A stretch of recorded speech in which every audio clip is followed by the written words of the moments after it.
Hello, Petal Patrons. How are you? I hope everybody's been doing well. I did miss you guys this week in doing some of the daily astrology updates. There was a lot of things that was going on for me personally this particular week, but we have to talk about the week of the 17th. So I am coming on in this format to make sure that I can get it to everyone and everybody can sort of understand what is getting ready to take place.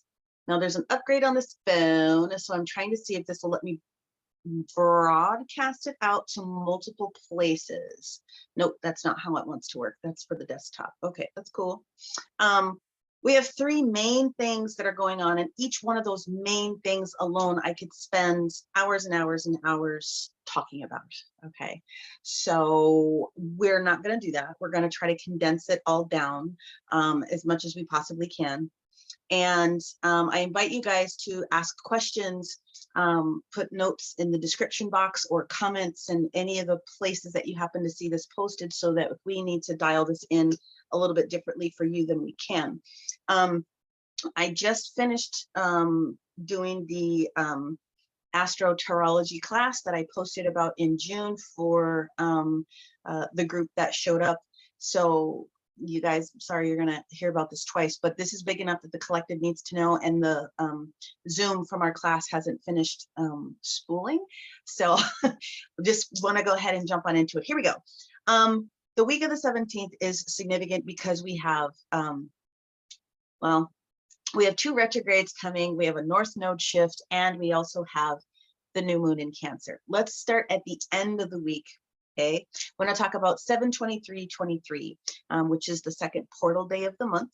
And on that portal day of the month, we happen to have Chiron going into retrograde. So Chiron has been in the first house of Aries, and it has been working on us assertively shifting into those things about ourselves that we need to heal.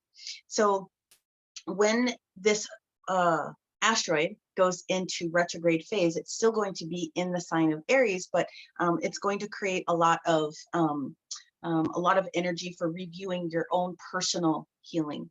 Now, some people will have completed a cycle with something that was being identified for healing, and some people are just going to start getting down to the brass tacks about some things that should have popped up, but maybe you didn't have time to deal with. So that's going to take place on Sunday. That will be a very heavily spiritual day. Sunday, of course. We have the energy of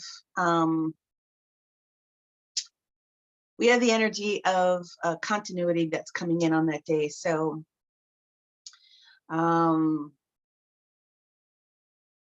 it's the energy of two endings and beginnings that are going to be taking place on that. But I really, more of the energy is pointing towards the two. It's a 10 energy day, so 0/1, endings and beginnings, but there's a lot of emphasis that's going to be putting on creation and rebuilding, so it's almost got the energy of 2 in it. Moving forward, the Chiron in Aries is important. Where did I put I can actually share the zodiac screen here in just a second, but let's see if I have it on here. I don't think I have it on my astrology board. I have an astrology board for you guys, so I will figure out a better way to use this, because there will be some glare that shows up here. But the Chiron in Aries is in every person's chart. It's going to be in a different spot on the chart. Okay, and so just as a visual, the zodiac chart here is the freeway of life. It's the freeway of what all the entire collective goes through. Okay, and then your personal zodiac is the GPS for what's going on in this highway of life, this freeway of life, so to speak. Okay, so it's important that you find it. Now, this level of the board doesn't have the Chiron symbol, but we've been talking about the Chiron in Aries for a while. So if you have your personal chart, look for the KO, that's Chiron. And it will point in one of your houses for where you need to specifically do some additional healing. Usually it's internal. That's what it's about. It's about internal healing, physical healing, whether it's mental, emotional, spiritual, or physical. There's something that needs to be addressed or will start to come back for some people that still need a little bit of the work. So that is huge in itself on that portal day. Then on Saturday, the 22nd, we have Venus going retrograde. Venus goes retrograde once a year, and it lasts usually for about 4 weeks. So technically it's in retrograde from the 22nd of July and it comes out on September the 3rd. Venus retrograde. um, Venus retrograde also in your chart, okay, find out where the planet Venus is, and it will sit in one of the houses there to emphasize what's going on for expression, love, creativity, all the things that come along with your emphasis for beauty and art and all those different types of things that come in from Libra's perspective, because Venus is the ruler of Libra and Taurus, second house, money, resources, things of that nature. So find out where Venus is in your personal chart, and you can do a little bit deeper of a dive on your personal GPS, okay? Now, Venus going retrograde is going to create an opportunity for people to understand what's going on with issues in their relationships, issues with you in your relationships. How do you manage your own energy, your personal stamina, those different types of things in a relationship? So for those of you guys that are coupled up, that are married, living together, those different types of things, it will point back at you a little bit to find out where you need to personally make some adjustments in love, romantical types of relationships. It is going to have a heavy emphasis on that. Now, Venus itself is in the 5th house of Leo. We've been talking about that for a while. And so the 5th house, okay, on the freeway of the global collective here, is in the 5th house of Leo. So it's all about pleasure. It's all about our families, our children, ideals about what it is that we want to do for creativity. Like I said, moving forward, our passions and our actual passions in personal relationships, if you know what I'm saying, little brown chicken, brown cow. So when we have this energy that goes into retrograde, what will happen is one of two things. You will either have a serious amplification of what's going on in your personal energy, or you will slow your mojo down. And that's just the nature of what the planet itself is going to be talking about. And again, that is going to be until the September 3rd position. So right before most of our kids here in the US are going back to school, depending upon, you know, where your district is at and things like that. But this is also the swift kick in your cosmic butt if you are in a coupled up relationship that is not going so well. You are going to have the last bits of information over these next several weeks to sort of get your affairs in order, to sort of sit down and really start planning and having those deep conversations with your partner about what's going on in the relationship. And a lot of the changes are going to come from you. It's not you, it's me type of a conversation, and it will be real. The universe cannot allow people that are not of the same vibratory level to be in a relationship together, because it's going to not be effective for one's growth. Now, for a lot of people that are in really good relationships, it will amplify those good parts about your relationship. For those of you guys that are having challenges, it will create this open opportunity for Venus to kind of shine a light on this situation and force things to be raised up to the surface, to be identified, planned, and then executed as far as whatever that plan is for you. Again, so if things are really, really good, then I would look for some more amplification of what's going on. If things are not really, really good, then there's an opportunity for you to really discuss it from your own personal perspective, okay? It doesn't mean that your spouse may not have the, you know, the finer portions of what could be creative issues in the relationship, but you have to identify what's going to be your part to own if you own it, okay? So that is going to be a huge energy for a lot of people. And so we do see and expect a lot of relationship shifts taking place here over the next couple of months. Not all shifts have to be bad, but it is what it is, okay? So that brings us to Monday's specific energy, and we'll start with the Cancer new moon.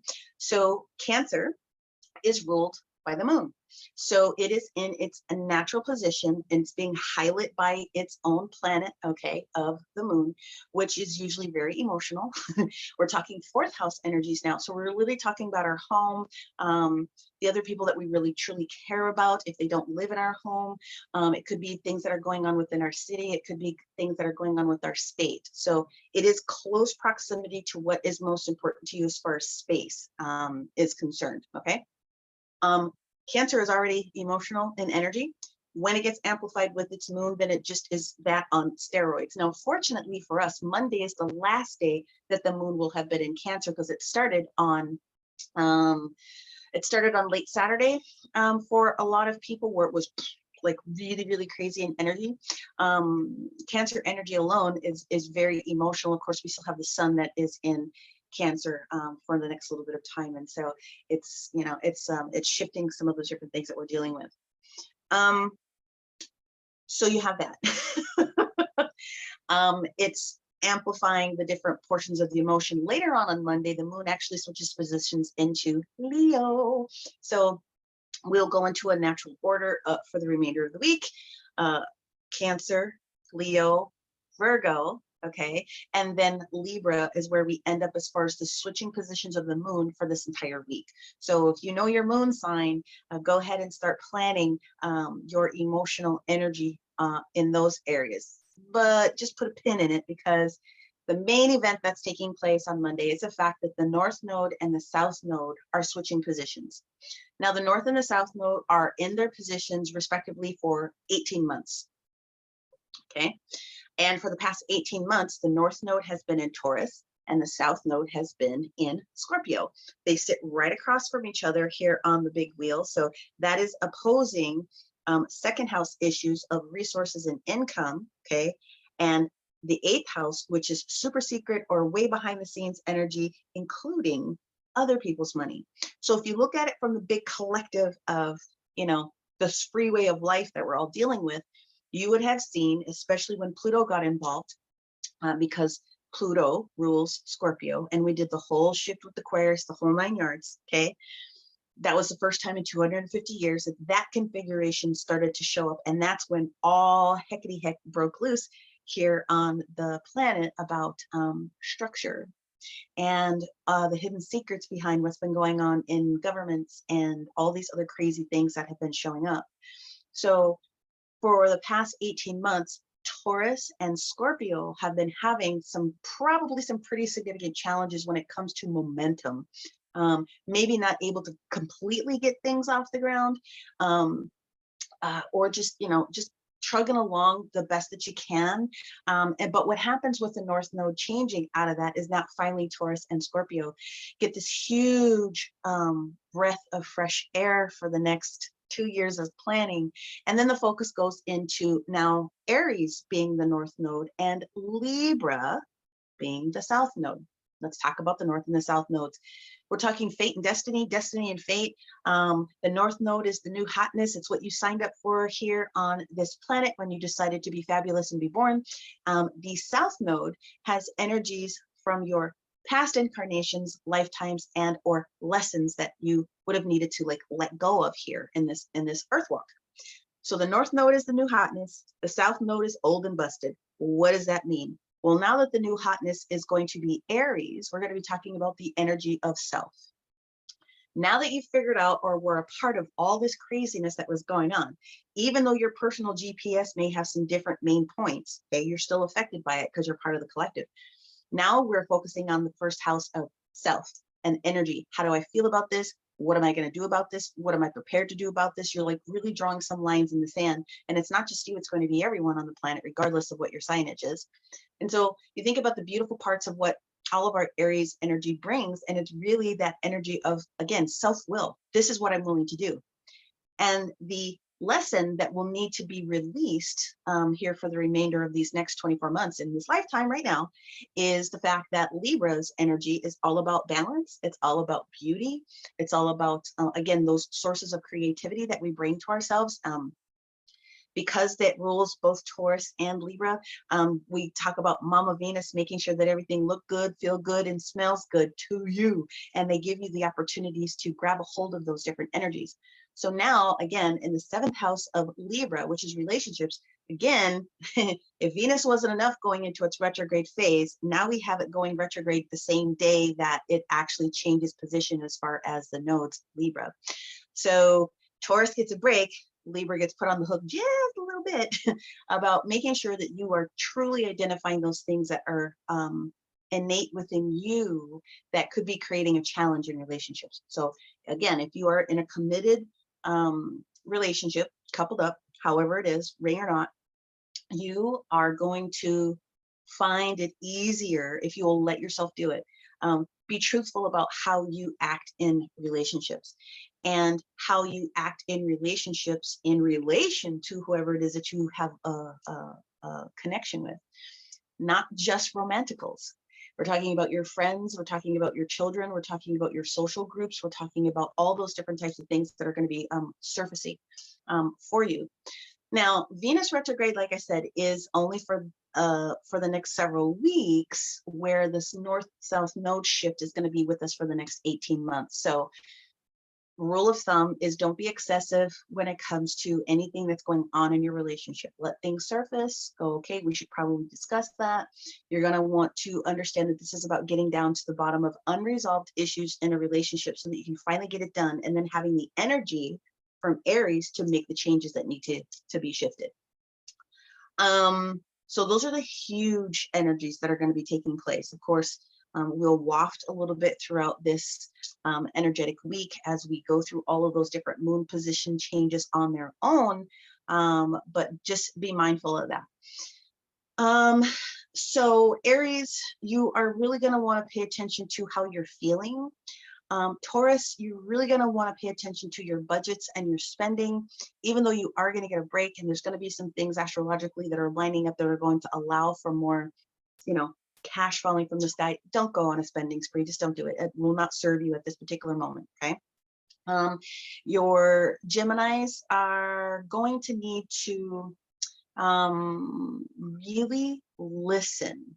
Okay. Really listen before you speak back out to somebody else, because if you're too busy responding, then you're going to miss something that is being discussed that only your subconscious is going to pick up. So watch for that. Cancers, this is automatically going to be a situation where you have to pay attention to not only what's going on within your second house. You're going to want to put as much energy into your self-worth as you possibly can, because there are definitely going to be delays for you coming up in this configuration. So start planning for some things to, have a backup plan is basically what I'm going to say about that. Leos, as far as where you're going to be in this configuration, you really are going to need to make sure that you are not expecting anybody else to share in your fabulousness. People are going to be too energetically wiped out with some of the other things that are going on. So just know how fabulous you are and keep moving forward.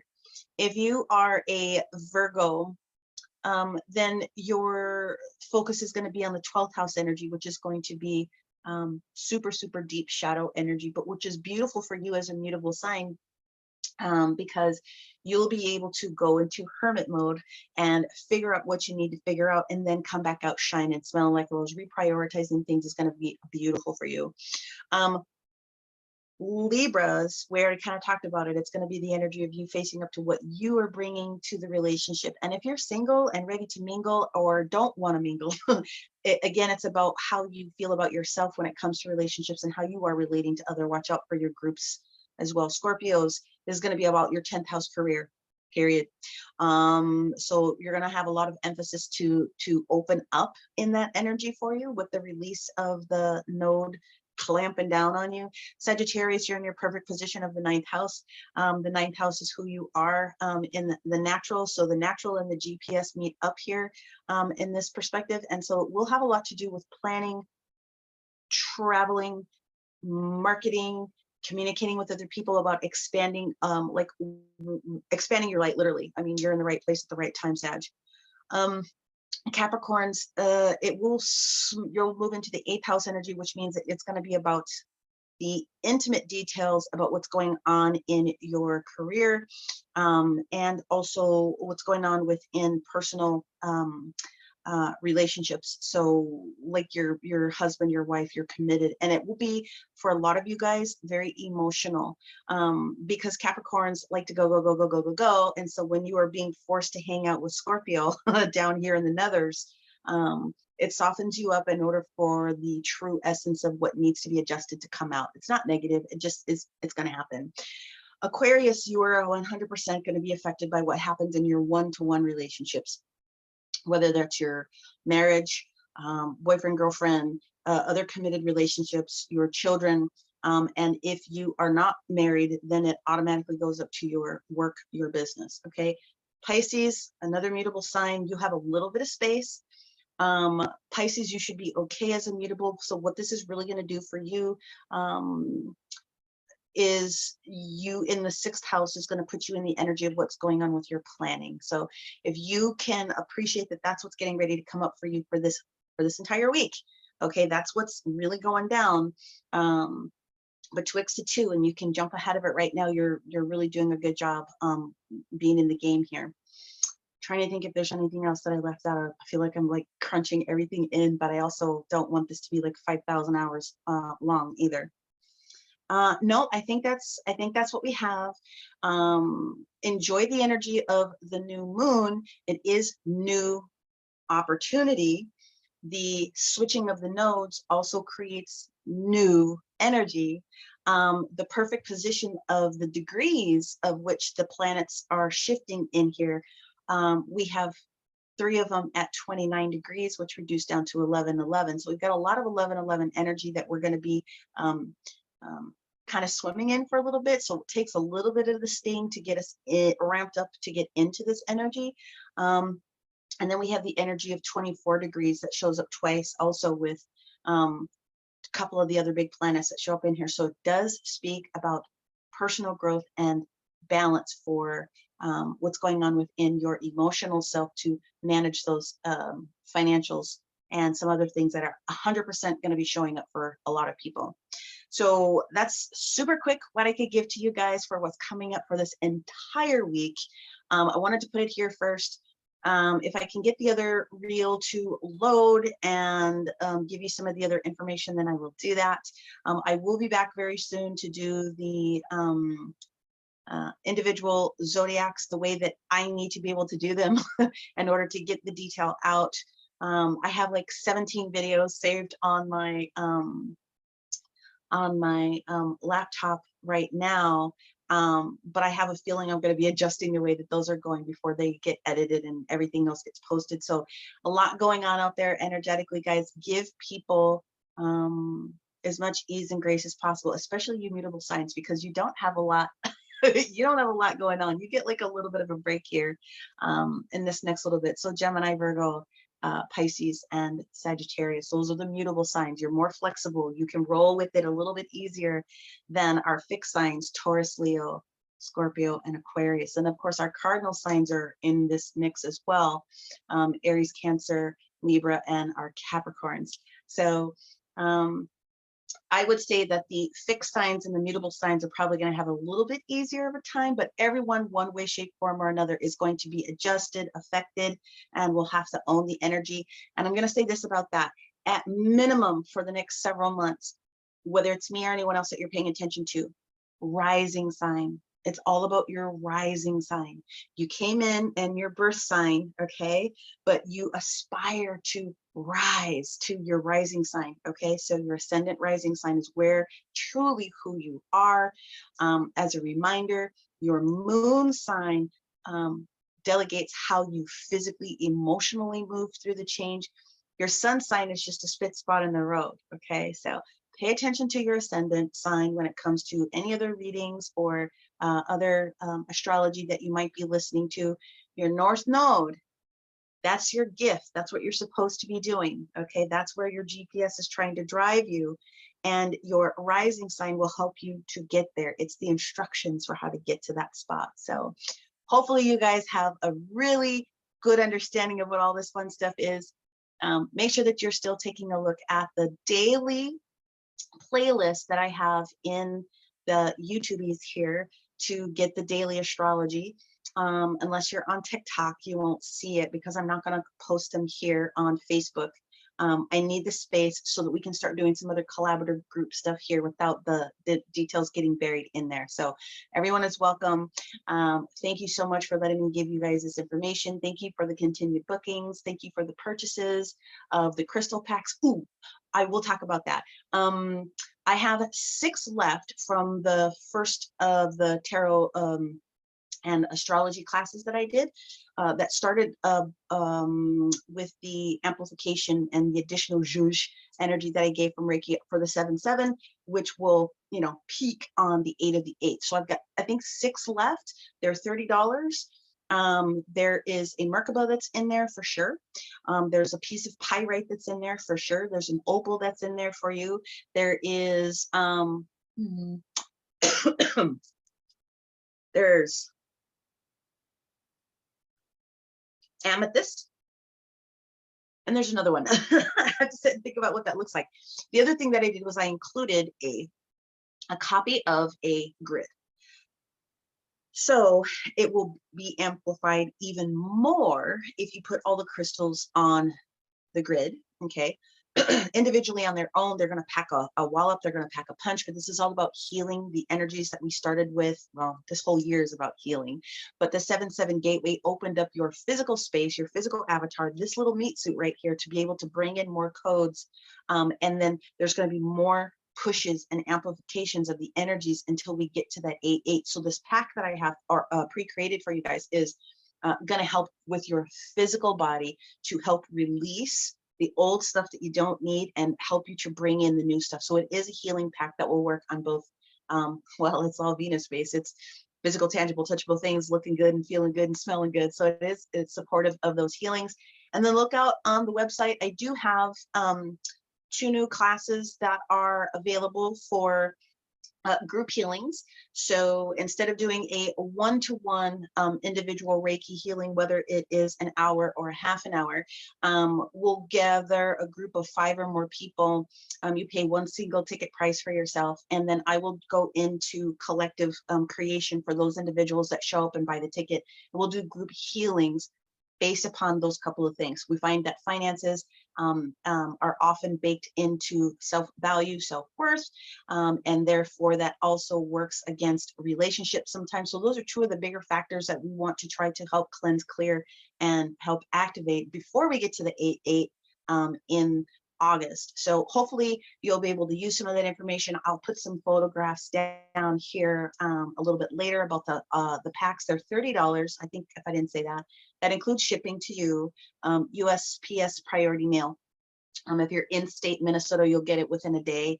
Most other places with that priority usually get it within 2 to 3 days. So those are available. If you guys would like to scoop the last of those up, that's great. Please continue to reach out if you have any other questions. Thank you so much for your bookings. Thanks for the likes. Thanks for the shares. Thanks for the comments, even if it's just an emoji to keep my feed going on up there. And yeah, many blessings, you guys. It's going to be a wild week, and I will talk to you again soon.